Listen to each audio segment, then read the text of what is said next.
Be me, 24, working at a small town library shelving books. Live alone in a studio apartment above the bakery on Main Street. Daily routine, work, microwave dinner, watch anime, sleep.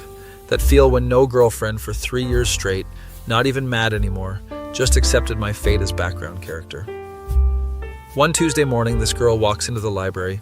She's probably 22, wearing an oversized cardigan and round glasses, carrying like 15 different notebooks and a thermos of tea, sits at the corner table every single day for 2 weeks, always working on what looks like poetry or journal entries.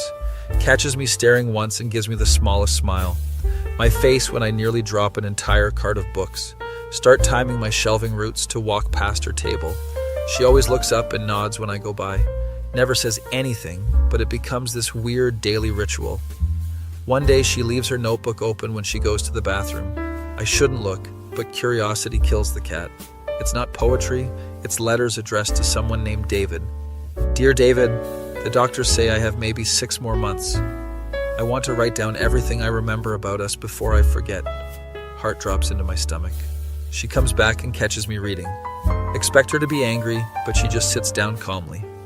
You read the letter about David. Nod like an idiot because I can't form words. He was my fiancé. He died in a car accident last year. And I have early onset Alzheimer's, diagnosed 4 months ago. The way she says it so matter-of-factly breaks something inside me. I'm sorry, I shouldn't have looked. It's okay, I kind of hoped someone would eventually. She explains she's writing letters to remember everyone important. Family, friends, David, even her childhood dog. Memory is the only thing we really own, and mine's being stolen. Start talking every day after that. Her name is Emma, and she used to teach elementary school. Had to quit when the symptoms started affecting her work. Forget kids' names, lose track of lessons mid-sentence. Parents complained, and administration had to let her go.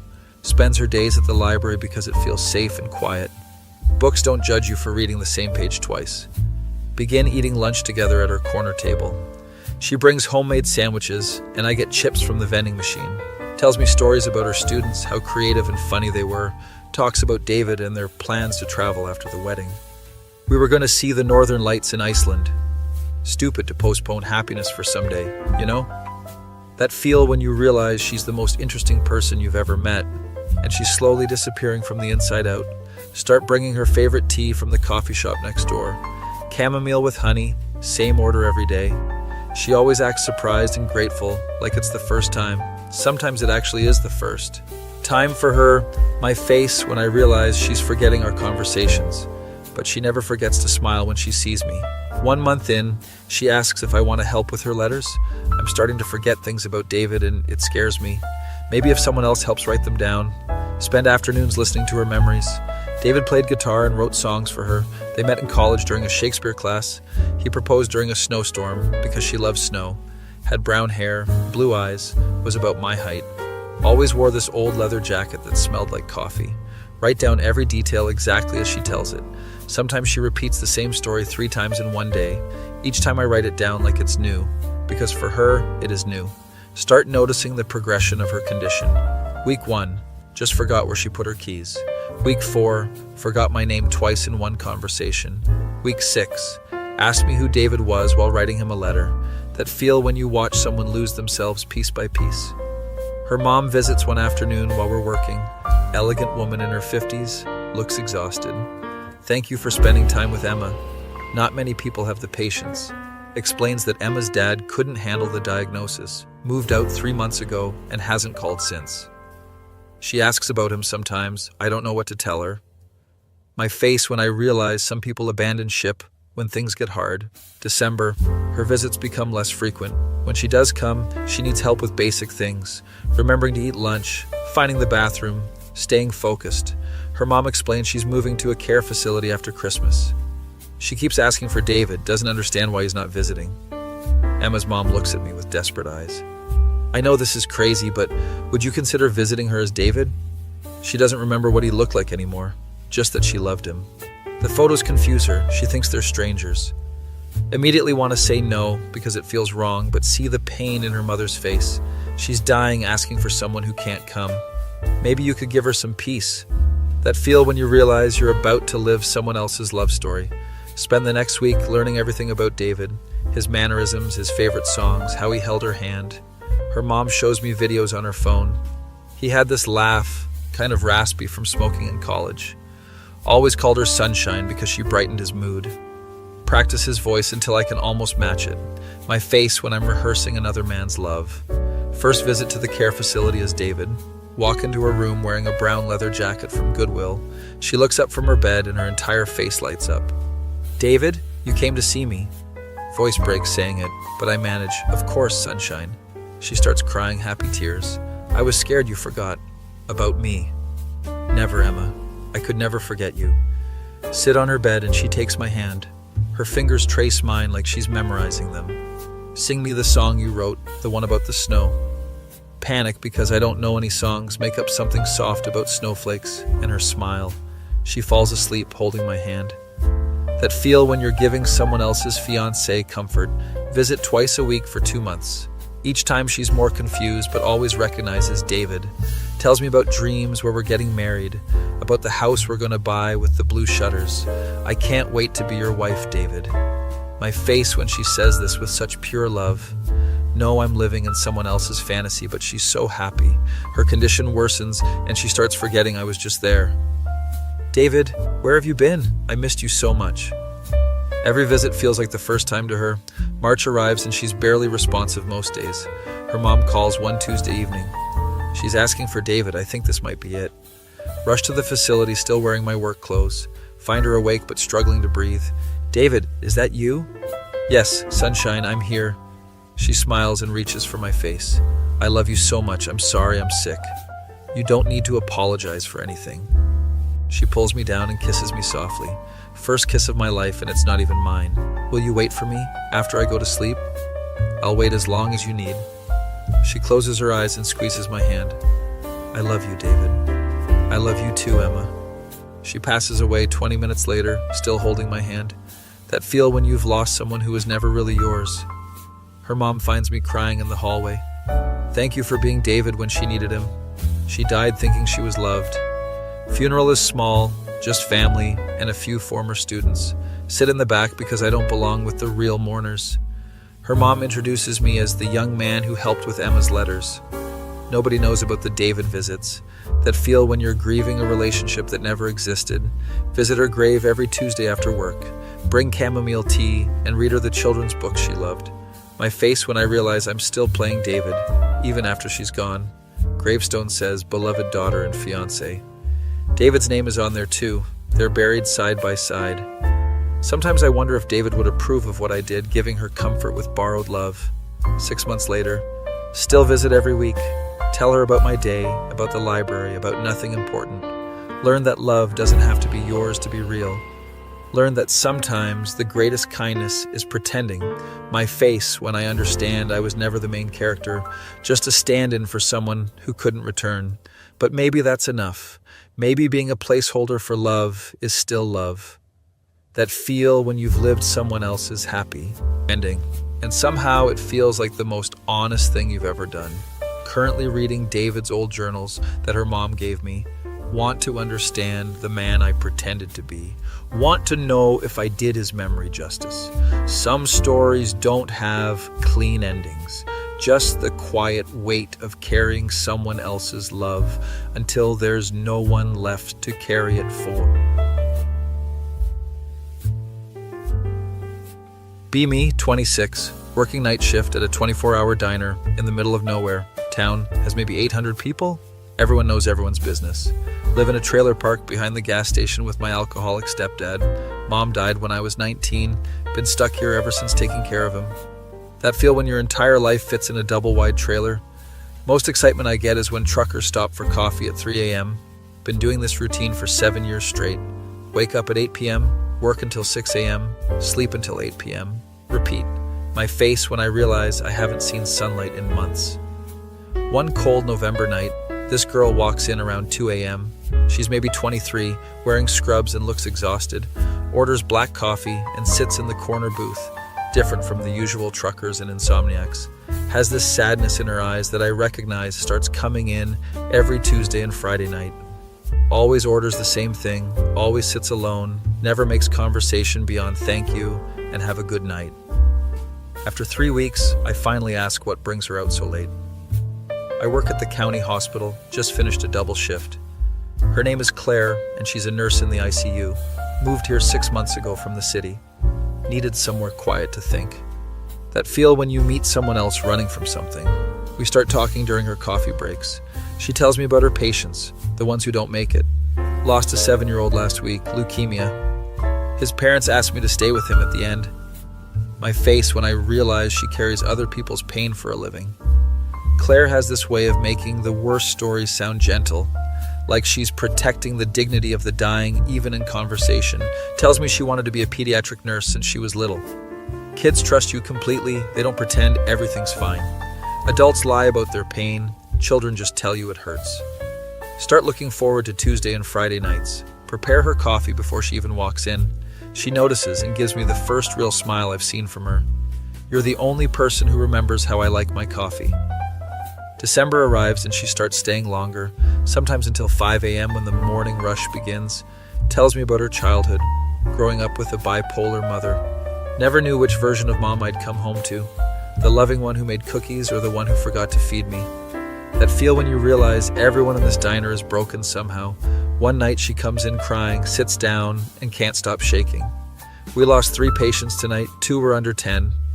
Don't know what to say, so I just refill her coffee, sit across from her during the dead hours. I became a nurse to save people, but I mostly watch them die. And their families look at me like I failed them. My face when I understand she blames herself for things beyond her control.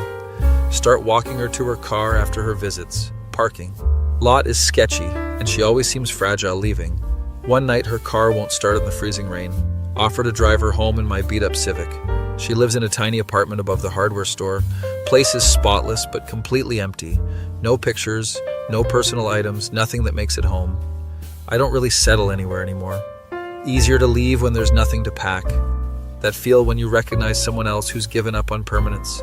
January brings the worst blizzard in 20 years. Roads are impassable. Hospital staff has to stay overnight. Claire doesn't show up Tuesday or Friday. Worry about her for the first time. Realize somewhere along the way she became important. When she finally comes in the next week, she looks different. Thinner, more tired, wearing long sleeves despite the heat. Notice bandages on her wrists when she reaches for sugar. My face when I understand what those bandages mean. Don't ask questions, but start paying closer attention. She talks about her patients differently now. Sometimes I wonder if they're the lucky ones. They get to stop fighting, stop pretending. Their pain ends, mine just keeps accumulating. That feel when someone you care about is disappearing from the inside. Begin staying after my shift to drive her home. Her car has been broken for 3 weeks. Suspect she's not fixing it on purpose. Too scared to go home alone to that empty apartment. Start bringing her leftover pie from the diner. You need to eat something besides coffee. She picks at it but never finishes. Food tastes like nothing lately. My face when I realize she's slowly starving herself. One night she asked me about my mom. Tell her about the cancer, the hospital visits, holding her hand at the end. Did she say anything before she died? Yeah, she said she was sorry for leaving me stuck here. Claire starts crying and won't stop. My mom said the same thing before her last manic episode. Jumped off the bridge downtown when I was 17. Left a note saying sorry for passing on her broken brain. That feel when you understand why someone carries so much guilt. February brings news that the hospital is cutting staff. Claire's hours get reduced. She can only afford part-time. Starts picking up shifts at the nursing home across town. Old people dying is somehow easier than children. They've lived their lives, had their chances. But she looks more exhausted every week, working 3 jobs just to pay rent on that empty apartment. My face when I realize she's working herself to death. Offer to let her crash at my trailer sometimes. Stepdad passed out drunk most nights anyway. She accepts because she can't afford heat in her apartment. Starts sleeping on my couch Tuesday and Friday nights. Wakes up screaming from nightmares about her patients. Always apologizes like it's her fault. Sorry, I dreamed about the baby we lost last month. Kept. Trying to save him, but my hands wouldn't work. That feel when you watch someone torture themselves with memories. March comes and she gets fired from the nursing home. Caught giving her own prescription pain medication to a patient. He was suffering and they wouldn't increase his dosage. I couldn't watch him cry anymore. Now she's only working part-time at the hospital. Can't afford her apartment, officially moves into my trailer. Stepdad doesn't notice because he's too drunk to care, but having her there makes the place feel less empty. My face when I realize this is the closest I've been to happiness. April brings the final breaking point. Claire comes home from a pediatric shift completely destroyed. 5-year-old girl, same age as my sister would have been. Died calling for her mommy. I held her hand, but I'm not her mommy. Sits on the bathroom floor crying for hours. Find her there at 6 a.m., cutting lines on her arms. It's the only thing that makes the noise stop. The screaming in my head from all the children I couldn't save. That feel when you realize love isn't enough to save someone. Drive her to the emergency room. She gets admitted for a 72-hour psychiatric hold. Sit in the waiting room for 6 hours. Doctor tells me she's been taking antidepressants for years. She's been fighting this battle much longer than you've known her. My face when I understand she was already drowning when we met. Visit her every day during the visiting hours. She's heavily medicated and barely recognizes me.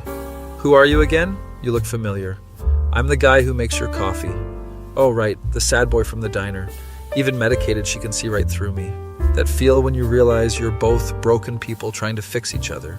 They release her after a week with new medications. She comes back to the trailer, but she's different. Talks in a flat monotone, sleeps 18 hours a day. The pills make everything feel far away, including the pain, but also everything else. My face when I realize the medication killed the person I loved. She stops coming to the diner during my shifts, gets a day job at a veterinary clinic putting animals to sleep. It's honest work. They want to die, I help them. No pretending they're going to get better. That feel when someone finds their calling and ending suffering.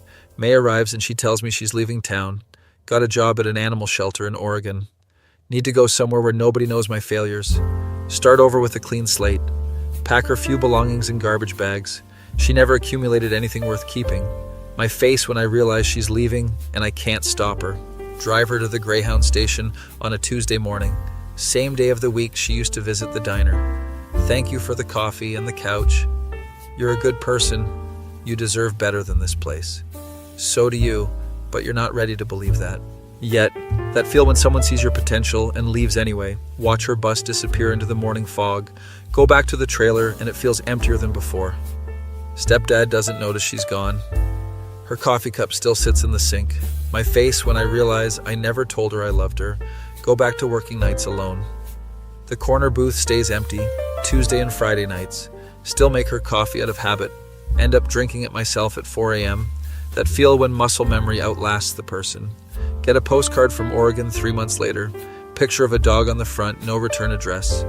The animals here die peacefully. Hope you find your peace too. Signed with just a C. My face when I realize this is probably goodbye forever. Keep the postcard taped to the coffee machine. Truckers ask about it sometimes. Friend of yours? Something like that. That feel when you can't explain what someone meant to you. 6 months later, still working the same night shift. Stepdad finally drank himself to death in October. Found him on the couch where Claire used to sleep. My face when I inherit a double-wide trailer and $30,000 in debt. Could finally leave this town but can't make myself go. What if she comes back and I'm not here? What if she needs coffee at 2 a.m. again? That feel when you're waiting for someone who's never coming back. Currently sitting in the empty diner at 3 a.m., making coffee for ghosts and memories. Learn that some people come into your life to show you what love feels like. Then leave to show you what loss feels like. Learn that saving someone and loving someone aren't the same thing. My face when I understand I was trying to save myself through her, and she was trying to save herself through strangers. Some stories don't end with healing, just with the quiet acceptance that broken people find each other, then break apart again when the weight becomes too much. That feel when you're grateful for temporary warmth, even when it leaves you colder than before. Still make her coffee every Tuesday and Friday night. Still wait for footsteps that will never come. Some love stories are just about learning how to let go before you even get to hold on. 2 years pass in the same routine. Work, sleep, make coffee for empty booths. That feel when time moves but nothing changes. Then one Tuesday night at 2 a.m., the door chime rings. Look up, expecting another trucker. It's Claire standing in the doorway, older, grayer, wearing the same tired expression. Hey, coffee boy, still making the good stuff? My face when I can't tell if I'm dreaming. She sits in the same corner booth. Order black coffee like nothing happened. Oregon didn't work out. Animals die there too. Turns out you can't outrun your own head. Hands shake as I pour her coffee. Why did you come back? Because this is the only place I ever felt understood. Even when I was falling apart, you never tried to fix me. That feel when someone returns to their breaking point. We talk until sunrise like the old days, but something fundamental has changed. She's not running anymore, just existing. I'm not staying long, just passing through. Wanted to thank you for the coffee and the kindness. My face when I realize this is really goodbye. She leaves a $20 tip and walks toward the door. Claire, wait. What? I loved you, still do. She smiles sadly and nods. I know, that's why I had to leave. And that's why I had to come back and say goodbye properly. That feel when closure hurts worse than abandonment. Watch her disappear into the morning light again. This time I know she's never coming back. The coffee cup sits empty on the table. Some stories end twice.